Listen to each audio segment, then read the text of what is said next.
तहरीक इंसाफ के अराकीन के इस्तीफों से मुतालिक हुकूमत और तहरीक इंसाफ दोनों अपने अपने सियासी कार्ड्स खेल रहे हैं। पहले तहरीक इंसाफ ने कौमी असम्बली से इज्तिमाई इस्तीफों का ऐलान किया। स्पीकर के बुलाने के बावजूद भी तहरीक इंसाफ के अराकीन ने कौमी असम्बली में जाने से इनकार कर दिया और जब हुकूमत ने सियासी हिकमत अमली के साथ तहरीक इंसाफ के 11 अराकीन के इस्तीफे मंजूर कर लिए और फिर जब उनमें से 9 हल्कों में इंतखाबात का ऐलान हो गया तो तहरीक इंसाफ ने अपनी सियासी हिकमत अमली के तहत 9 के 9 हल्कों पर इमरान खान को उम्मीदवार बना दिया और दावा किया कि हुकूमत की सियासी चाल का भरपूर जवाब आ गया है और आएगा। मगर अब जब मामला करीब आ चुका है तो तहरीक इंसाफ इस पूरे अमल से पीछे हट गई है और उसके 10 अराकीन ने अदालत से रुजू कर लिया है कि उन्होंने इस्तीफे अकेले नहीं बल्कि इज्तिमाई तौर पर सिर्फ सियासी मकासद के लिए दिए थे और उनकी इस्तीफे देने की नीयत नहीं थी। शीरी मजारी, अली मोहम्मद खान और फरूख हबीब समेत तहरीक इंसाफ के 10 अराकीन ने इस्लामाबाद हाई कोर्ट में दरख्वास्त जमा करा दी और मौक़िफ़ इख्तियार किया है कि कौमी असम्बली के स्पीकर की तरफ से उनके इस्तीफे तस्लीम करना और इलेक्शन कमीशन का उन्हें डी सीट करके ज़िमनी इंतखाबात का ऐलान करना गैर आईनी है, क्योंकि उन्होंने इस्तीफे सियासी मकासद के लिए दिए थे ताकि हुकूमत को नए इंतखाबात के लिए मजबूर किया जा सके। तहरीक इंसाफ के वकील अली जफर की तरफ से दायर की गई दरख्वास्त के मुताबिक दरख्वास्त गुजार समेत 123 अराकीन के इज्तिमाई इस्तीफों से मुताल्लिक़ खत तहरीक इंसाफ ने वसूल किया, जिसे जमा करा दिया गया। दरख्वास्त गुजारों ने पार्टी की हिदायत के मुताबिक अमल किया, जिसका सिर्फ सियासी मकसद था ताकि दीगर जमातों को नए इंतखाबात पर राजी किया जा सके और नई हुकूमत का क़याम हो सके। और ये इस्तीफे 123 अराकीन के इज्तिमाई इस्तीफों और इज्तिमाई तौर पर डी सीट होने से मशरूत थे।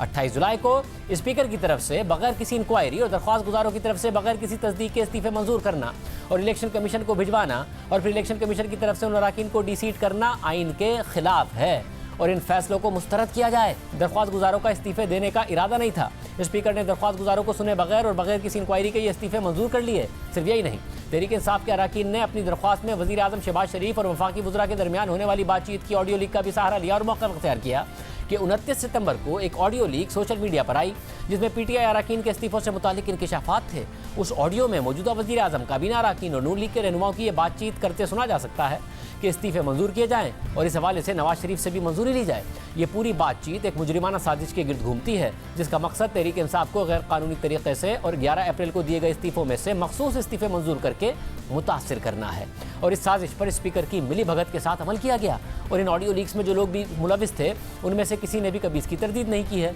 और ये मामला दरख्वास्त गुजारों के मौक़िफ़ को तक़वियत बख्शता है कि उन्हें इम्तियाजी सलूक का निशाना बनाया गया और उनके इस्तीफ़ों को गैर कानूनी तौर पर मंजूर किया गया, इसलिए इस पूरे अमल को मुस्तरद किया जाए। तहरीक इंसाफ की दरख्वास्त के मुताबिक ये बात भी काबिल ज़िक्र है कि 10 अराकीन को डी सीट करने के साथ साथ स्पीकर ने एक और रुकन अब्दुल शकूर शाद को भी डी सीट किया था और वो भी स्पीकर के सामने पेश नहीं हुए थे, जिसके बाद इलेक्शन कमीशन ने भी शकूर शाद को डी नोटिफाई कर दिया और उनके हल्के में इंतखाबात कराने का फैसला कर दिया, जिसके बाद शकूर शाद ने इस मामले को चैलेंज किया और अदालत ने उनको डी सीट करने का नोटिफिकेशन इस बुनियाद पर मुअत्तल किया कि इस अमल में जो कानूनी तकाजे थे वो पूरे नहीं किए गए। ये तहरीक इंसाफ के उन 10 अराकीन की दरख्वास्त थी जिसके इस्तीफे स्पीकर कौमी असम्बली मंजूर कर चुके हैं और जिनके हल्कों में ज़िमनी इंतखाबात अब 16 अक्टूबर को होने हैं। मगर दिलचस्प बात यह है कि जो मौक़िफ़ तहरीक इंसाफ के अराकीन ने इस दरख्वास्त में इख्तियार किया है वो ना सिर्फ उनके माजी के मौक़िफ़ से मुतज़ाद है बल्कि तहरीक इंसाफ के हालिया बयान के भी बरखिलाफ़ लगता है, क्योंकि 11 अप्रैल को जब इमरान खान के खिलाफ तहरीक अदम एतमाद मंजूर होने वाली थी तो तहरीक इंसाफ ने कौमी असम्बली की तमाम नशिस्तों से मुस्ताफ़ी होने का ऐलान कर दिया और फिर तहरीरी तौर पर स्पीकर कौमी असम्बली को 123 अराकीन के इस्तीफे भी भिजवा दिए गए, जिसके बाद 13 अप्रैल को उस वक्त के डिप्टी स्पीकर कासिम खान सूरी ने खुद मुस्ताफ़ी होने से पहले तहरीक इंसाफ के 123 अराकीन असम्बली के इस्तीफे मंजूर कर लिए। मगर फिर जब 16 अप्रैल को राजा परवेज़ अशरफ स्पीकर कौमी असम्बली मुंतखब हुए तो उन्होंने तहरीक इंसाफ के अराकीन के इस्तीफ़ों की दोबारा तस्दीक की रूलिंग जारी कर दी और फिर उन्होंने इस्तीफे देने वाले अराकीन असम्बली को 6 से 10 जून के दरमियान स्पीकर सेक्रेटेरिएट में पेश होकर इस्तीफ़ों की तस्दीक करने की हिदायत कर दी। मगर तहरीक इंसाफ का एक भी रुकन स्पीकर कौमी असम्बली के सामने पेश नहीं हुआ, बल्कि खबर ये सामने आई कि इमरान खान ने तहरीक इंसाफ के अराकीन को स्पीकर कौमी असम्बली के सामने पेश होने से मना कर दिया है और मौक़िफ़ इख्तियार किया है कि ये एक ट्रैप है। इस दौरान तहरीक इंसाफ का ये मौक़िफ़ रहा कि उनके इस्तीफे मंजूर हो चुके हैं, इसलिए इलेक्शन कमीशन नोटिफिकेशन जारी कर दे और तमाम नशिस्तों पर ज़िमनी इंतखाबात का ऐलान किया जाए। फिर 28 जुलाई को स्पीकर कौमी असम्बली ने 123 में से 11 अराकीन असम्बली के इस्तीफे मंजूर कर लिए, जिनमें ख़वातीन की मखसूस नशिस्तों पर कामयाब होने वाली 2 अराकीन भी शामिल हैं। और फिर 5 अगस्त को इलेक्शन कमीशन ने 9 नशिस्तों पर ज़िमनी इंतखाबात का ऐलान कर दिया और इसी दिन इमरान खान ने इन तमाम 9 नशिस्तों पर इंतखाबात में हिस्सा लेने का ऐलान कर दिया और इमरान खान के कागजात नामजदगी इन हल्कों से जमा करा दिए गए। मगर सितंबर में तहरीक इंसाफ ने 11 अराकीन के इस्तीफे मंजूर करने के मामले को इस्लामाबाद हाई कोर्ट में चैलेंज कर दिया और मौक़िफ़ इख्तियार किया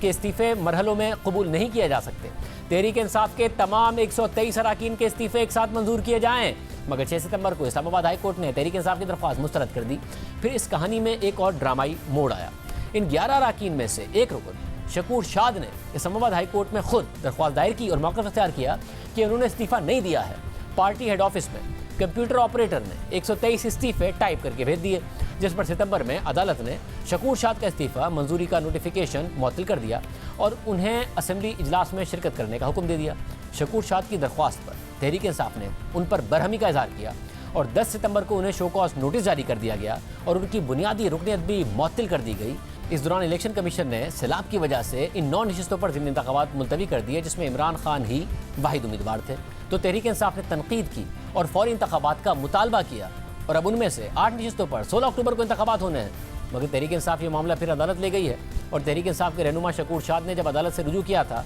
कि उन्होंने इस्तीफ़ा नहीं दिया तो तहरीक इंसाफ शकूर शाद पर बरहम हो गई थी, उन्हें शो कॉज नोटिस जारी कर दिया था, उनकी बुनियादी रुकनियत मुअत्तल कर दी थी। मगर आज तहरीक इंसाफ ने अदालत में वही मौक़िफ़ इख्तियार किया जो शकूर शाद ने किया था और ख़ुद इसका हवाला भी दिया है। सिर्फ यही नहीं, कल तक तहरीक इंसाफ इमरान खान की तरफ से 9 हलकों में एक साथ इंतखाबात लड़ने का जश्न मना रही थी और दावा कर रही थी कि इन तमाम हलकों से इमरान खान जीतेंगे। और जब इन हलकों में ज़िमनी इंतखाबात मौखर हुए तो तहरीक इंसाफ दावा कर रही थी कि नून लीग इलेक्शन से भाग रही है और अब वही तहरीक इंसाफ इन हलकों में इलेक्शन ना कराने की बात कर रही है। सिर्फ यही नहीं, जब स्पीकर कौमी असम्बली तहरीक इंसाफ के अरकान को असम्बली में बुला रहे थे तो तहरीक इंसाफ जाने से इनकार करती रही और कहती रही कि इस्तीफ़े तो कासिम सूरी मंजूर कर चुके हैं। और वही तहरीक इंसाफ कह रही है कि स्पीकर कौमी असम्बली को हिदायत दी जाए कि इन अरकान को इस्तीफ़ों से मुताल्लिक बुलाया जाए। साथ ही इमरान खान गुज़िश्ता दिनों ये भी वादे कर चुके हैं कि अगर साइफर के मामले पर तहकीकात कराई जाए तो वो असम्बली में जाने को तैयार है। यानी हुकूमत और तहरीक इंसाफ दोनों ने इस मामले पर सियासी हिकमत अमली इख्तियार की, सियासी चालें चली और इस वक्त ज़िमनी इंतखाबात के करीब आते ही तहरीक इंसाफ अदालत चली गई है। इस पूरे मामले पर बात करने के लिए हमने तहरीक इंसाफ के रहनुमा इस केस में वकील अली जफ़र को प्रोग्राम में शिरकत की दावत दी, मगर उन्होंने जवाब नहीं दिया।